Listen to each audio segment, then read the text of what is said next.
back to your favorite YouTube channel, Easy English with Mridul. I know, बहुत दिनों से video नहीं डाला है, तो आप सब बहुत परेशान होंगे। मैम क्या है, क्या कर रही हैं, कहाँ पर हैं, क्यों वीडियोस नहीं डाली? चलो, वो सब बातें बाद में। Today we are going to discuss about your writing skills. Writing skills में एक बहुत इंपॉर्टेंट पार्ट होता है लेटर्स का। अब लेटर्स दो तरीके के होते हैं, राइट? लेटर्स पहले तो क्या होते हैं? Letters are the written form of communication.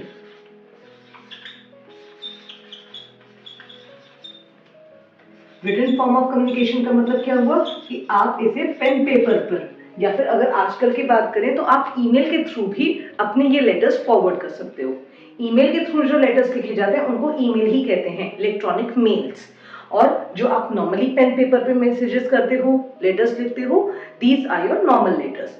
Now we not only write letters to our authorities or to someone who is senior to us, who is a stranger to us, maybe for the editor, municipal corporation के जो commissioners होते हैं, या कोई भी formal तरीके से आप उन्हीं को लेटर्स नहीं लिखते, आप इनफॉर्मल वे में भी लिखते हो। अपने पेरेंट्स को लिख लोगे, अपने कजन्स को लिखोगे, अपने फ्रेंड्स को लिखोगे, right? So we are having mainly two types of letters.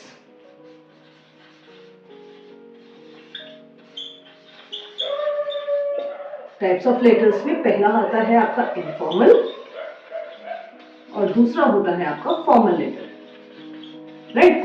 Informal letters आप अपने फ्रेंड्स, फैमिली, रिलेटिव्स को लिखते हो। फॉर्मल लेटर्स आप अपनी अथॉरिटीज को लिखते हो।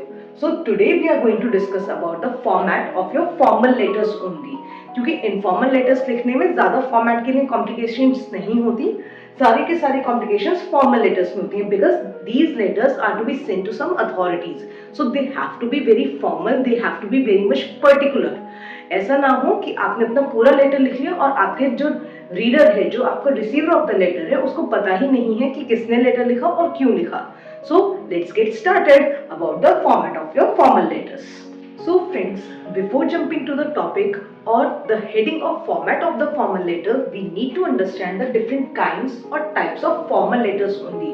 केवल फॉर्मल लेटर्स लिखने की ही बहुत अलग अलग वैरायटी होती है। For example, as you can see on the board, we can write the letters to the editor. This is the editor of newspaper. Letter of complaint, it means that you have made some orders or there is some complaint regarding a product which you want the company to know about. Letter of placing order, अगर आपका खुद का कोई order है जो आप place करना चाहते हैं तो उसके लिए भी कई बार आप लेटर्स लिखते हैं। बीइंग अ बिजनेस ओनर, आप अपनी बड़ी फर्म्स में जहां पे आप अपना रॉ मटेरियल लेना चाहते हैं या फिर जिससे कोई भी प्रोडक्ट मंगाना चाहते हैं, so that will be order of placing order.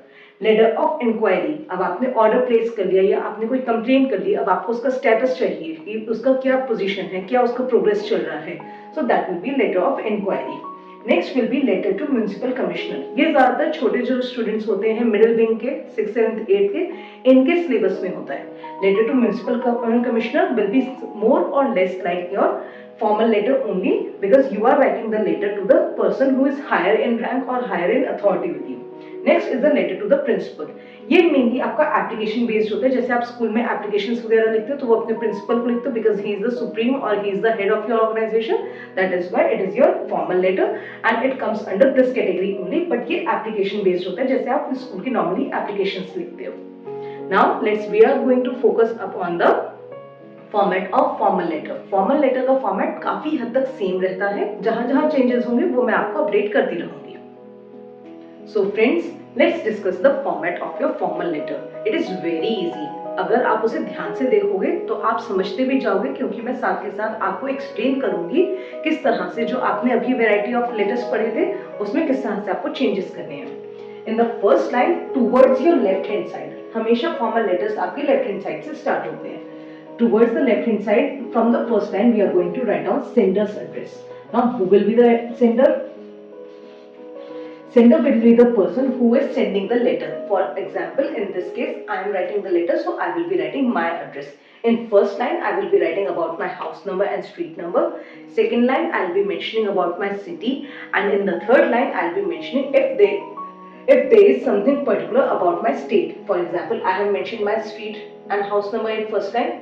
Second line will be my city and third line will be my state. So after this I will be leaving one line. Line आपने छोड़ दी, अब इसके बाद आप लिखेंगे date. अब date लिखने के भी अलग अलग फॉर्मेट्स होते हैं। जैसे कई बार आपने देखा होगा स्कूल में स्टूडेंट्स क्या करते हैं, आज की डेट जैसे सपोजली 20th Feb 2024 ऐसे लिख देते हैं, या फिर 20-02-24 लिख देते हैं। लेकिन ये दोनों ही फॉर्मेट कहीं ना कहीं गलत है। क्यों?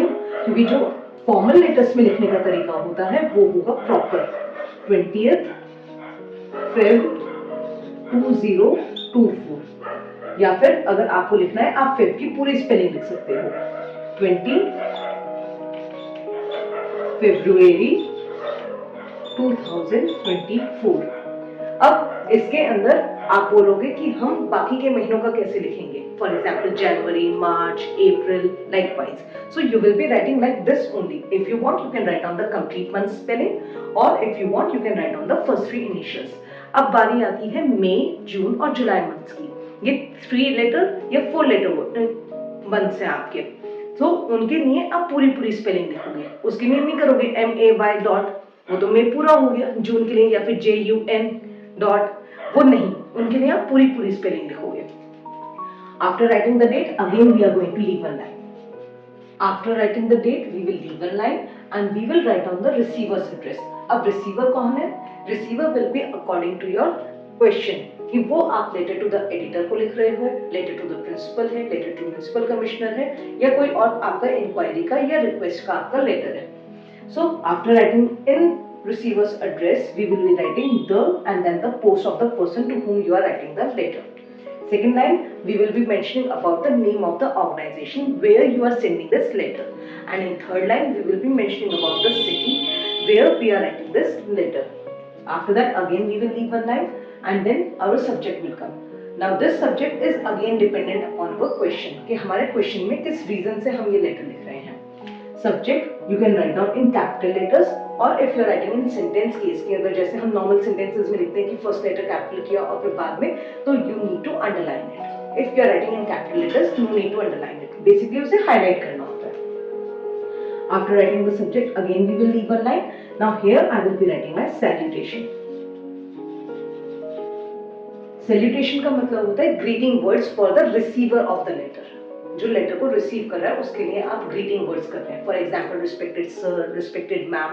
मैम अगर आप लिखें तो प्लीज ध्यान रखिएगा कि MA यहाँ पे ऐसे मैम लिखें, या फिर अगर आपको मैम नहीं लिखना तो आप मैडम पूरा लिख सकते हैं। Now if you are unaware about the gender of the person, then we will write down respected sir / madam, both the cases, right. If you are aware about the gender of the person, for example आपको municipal commissioner का पता है, principal का पता है, editor का पता है, then you can write down simply respected sir. और अगर ज्यादा फॉर्मेलिटी में नहीं पढ़ना तो सिर्फ आप sir / मैम भी लिख सकते हैं, that is also completely okay. After writing the salutation, we will leave a line. अब यहाँ से मैं स्टार्ट कर रही हूँ, लेकिन आप इसके नीचे ही कंटिन्यू करना. After writing this, we will be having body of letter.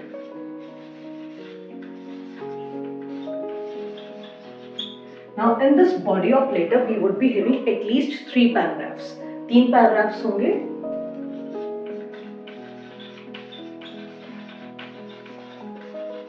In first paragraph we will be mentioning about the introduction. We will be giving our intro, that who is writing the letter and what is the reason. Although आपने यहाँ पे subject में अपना mention कर दिया है, लेकिन उसे फिर भी एक बार डिटेल में आपको एक्सप्लेन करना पड़ेगा, because subject can not be very lengthy.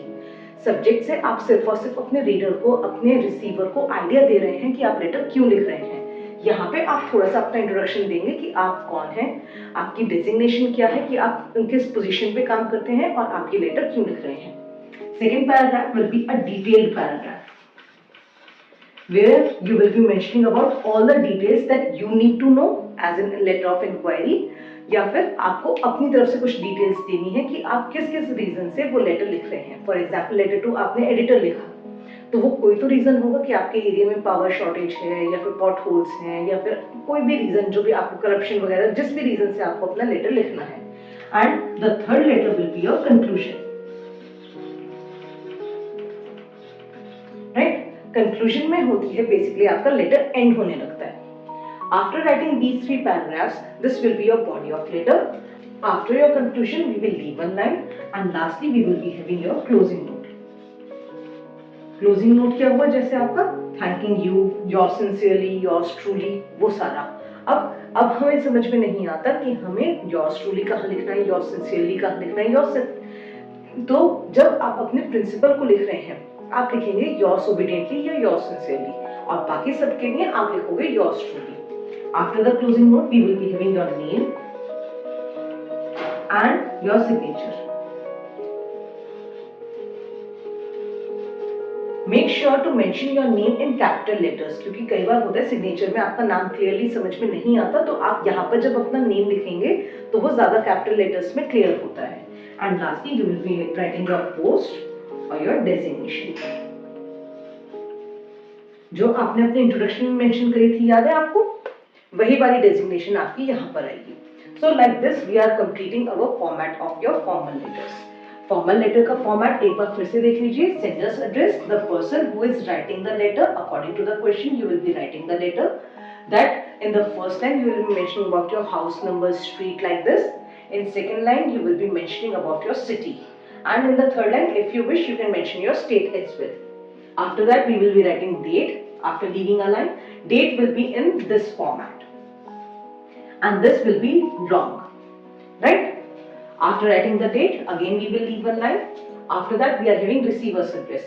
Receiver address में द लगा के आप उस पर्सन की डेजिग्नेशन लिखोगे, पोस्ट लिखोगे कि आप किसको लेटर लिख रहे हो। सेकेंड लाइन में नेम ऑफ ऑर्गेनाइजेशन आएगा और थर्ड लाइन में उसकी सिटी आएगी। After that again we will leave one line. After that we will be mentioning about the subject. Subject में आप ब्रीफ में सबसे कम शब्दों में अपना लेटर का पर्पस लिखोगे। After that we will leave one line and then we will be writing our salutation. Salutation का मतलब है respected sir, respected ma'am.